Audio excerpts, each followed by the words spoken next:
Allied motion video editing tutorial সিরিজে আপনাকে স্বাগত। এই সিরিজে আমরা শিখব কিভাবে অ্যালাইট মোশন ব্যবহার করে বেসিক থেকে অ্যাডভান্স লেভেল ভিডিও এডিটিং করা যায়। আজকে তার প্রথম পর্ব এবং এই পর্বে আমরা অ্যালাইট মোশনের কিছু বেসিক ফিচার্স সম্পর্কে পরিচিত হব। অ্যাপ স্টোর বা প্লে স্টোর থেকে অ্যাপটা ডাউনলোড করার পরে ওপেন করলে আপনার সামনে কিছুটা এরকম ইন্টারফেস শো করবে, যেখানে আমরা প্রথমেই কতগুলো প্রাথমিক সেটিংস অফ বা অন করে নেব।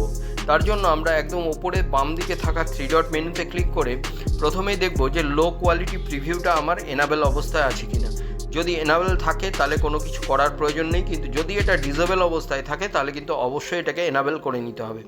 এবং তার পরবর্তী যে ডেমো মোড অপশানটা রয়েছে, এই ডেমো মোড অপশানটাতে কিন্তু অবশ্যই অফ করা থাকতে হবে বা ডিসেবল অবস্থায় থাকতে হবে। এরপর আমাকে ডিফল্ট লেয়ার ডিউরেশন শো করছে। এখান থেকে আমি আমার ইচ্ছা মতন ডিউরেশনকে কিন্তু বেছে নিতে পারি। আমি এখানে 5 সেকেন্ডস ডিফল্ট শো করছে, আমি এই অবস্থাতেই রাখলাম। এবং অডিও রিস্যাম্পলিং যে অপশানটা শো করছে এটা যেন অবশ্যই হাই মোডে থাকে। এর পরবর্তী বাকি যে অপশানগুলো আছে সেগুলোতে কিছু করার প্রয়োজন নেই। এরপরে আমরা যদি ভিডিও এডিটিং পর্বে যেতে চাই তাহলে প্রথমেই এখানে দেখুন আমাদের সামনে শো করছে ক্রিয়েট নিউ প্রজেক্ট, অথবা একদম নিচে মাঝামাঝি অপশানে একটা প্লাস সাইন ক্লিক শো করছে। এই দুটোর যে কোনো একটা পোর্শনে ক্লিক করলেই আপনার সামনে কিন্তু এইরকম একটা ইন্টারফেস শো করবে, যেখান থেকে প্রথমেই আপনি কিন্তু আপনার প্রজেক্টের নাম বেছে নিতে পারবেন। সেকেন্ড যেটা আপনি পারবেন সেটা হচ্ছে আপনার ভিডিওর ওরিয়েন্টেশন, অর্থাৎ আপনি কী ধরনের ভিডিও বানাতে চাইছেন। আপনি যদি ইউটিউব বা অন্যান্য সোশ্যাল প্ল্যাটফর্মে লং ভিডিও বানাতে চান তাহলে 16:9 সিলেক্ট করবেন। যদি আপনি শর্ট ফর্মের ভিডিও বানাতে চান অথবা ইনস্টাগ্রাম বা টিকটক লেভেলের ভিডিও বানাতে চান তাহলে 9:16 বা অ্যানাদার অন্য কিছু প্ল্যাটফর্মের জন্য যদি আপনি ভিডিও বানাতে চান তাহলে সেই মতন আপনার ওরিয়েন্টেশন ভ্যালুটা সিলেক্ট করে নেবেন। এরপরে অবশ্যই আপনি দেখবেন আপনার রেজুলেশনটা 1080p FHD-তে আছে কিনা। যদি এটা না থাকে তাহলে অবশ্যই 1080p অপশানটা সিলেক্ট করে নেবেন। ফ্রেম রেট অবশ্যই 30 fps থাকা দরকার। এবং ব্যাকগ্রাউন্ডে আপনি কী ধরনের কালার ওরিয়েন্টেশন দিয়ে আপনার ব্যাকগ্রাউন্ডটা শুরু করতে চাইছেন সেটাও কিন্তু আপনি সিলেক্ট করে নিতে পারেন। যেমন এখানে বাই ডিফল্ট আপনার ব্ল্যাক শো করছে, আমি এখানে লাইট গ্রে দিয়ে সিলেক্ট করে নিলাম। তাহলে আমার যে ক্যানভাসটা শো করবে, যেখানে আমি আমার ভিডিও এডিটিং করতে পারবো, সেই ক্যানভাসের কালারটা কিন্তু লাইট গ্রে শো করবে।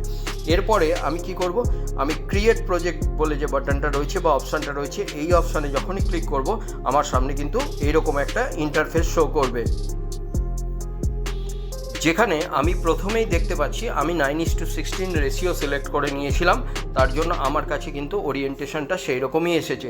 আমি চাইলে এই অবস্থায় দাঁড়িয়ে কিন্তু আমার ওরিয়েন্টেশন মোডটাকেও চেঞ্জ করতে পারি। তার জন্য আমি একদম ওপরে সেটিংস অফ আইকনটাতে ক্লিক করলে আমি কিন্তু আবার সেই পূর্বের ওরিয়েন্টেশনের যে আমার উইন্ডোটা শো করছিল সেই অপশানে চলে আসবে। এবং এখান থেকে আমি 16:9টাকে বেছে নিয়ে আবার যদি এই উইন্ডোটাকে বন্ধ করে দিই তাহলে কিন্তু আমার ক্যানভাসটা পুনরায় 16:9 মোডে চলে আসবে। তো এই যে আমার লাইট গ্রে কালারের যে অপশানটা দেখাচ্ছে বা ব্যাকগ্রাউন্ডটা শো করছে, এটাই হচ্ছে আমার ক্যানভাস। এবং এর নিচে কিন্তু একটা ব্ল্যাঙ্ক অপশান রয়েছে এবং তার একদম ডান দিকে নিচে কর্নারে একটা প্লাস সাইন রয়েছে। এই প্লাস সাইনের মাধ্যমে কিন্তু আমরা সমস্ত ভিডিও এডিটিং পর্বে যেতে পারবো।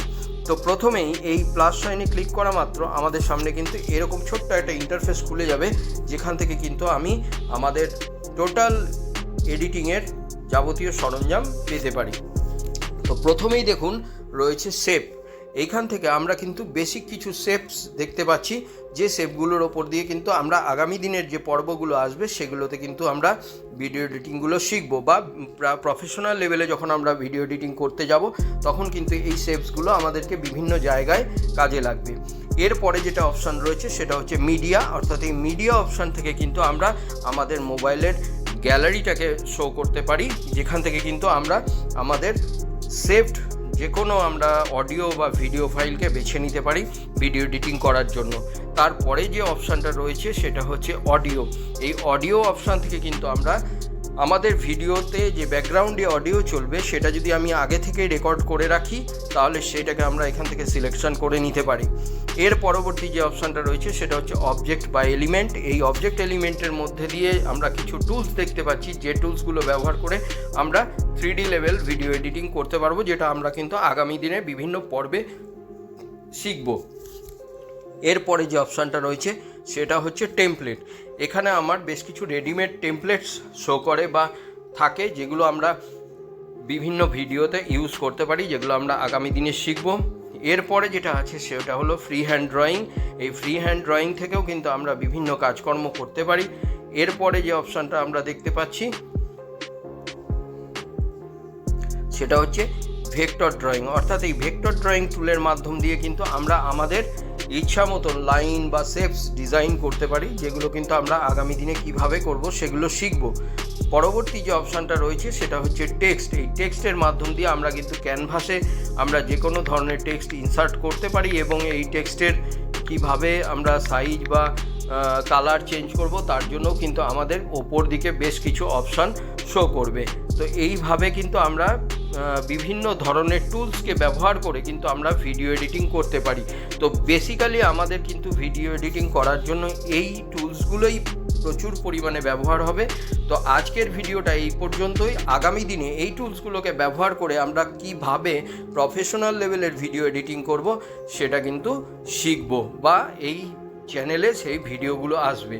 তো অবশ্যই চ্যানেলটাকে সাবস্ক্রাইব করে রাখুন, আর ভিডিওটা ভালো লাগলে অবশ্যই একটা লাইক করবেন। এবং যারা বাংলায় একদম অ্যালাইট মোশন প্রফেশনালি শিখতে চাইছেন সেই রকম মানুষ যদি আপনাদেরকে জানা থাকে, তাদের সঙ্গেও আপনারা এই ভিডিওগুলো শেয়ার করতে থাকুন। তো দেখা হচ্ছে পরবর্তী এপিসোডে। আজকে এই পর্যন্তই, সঙ্গে থাকুন।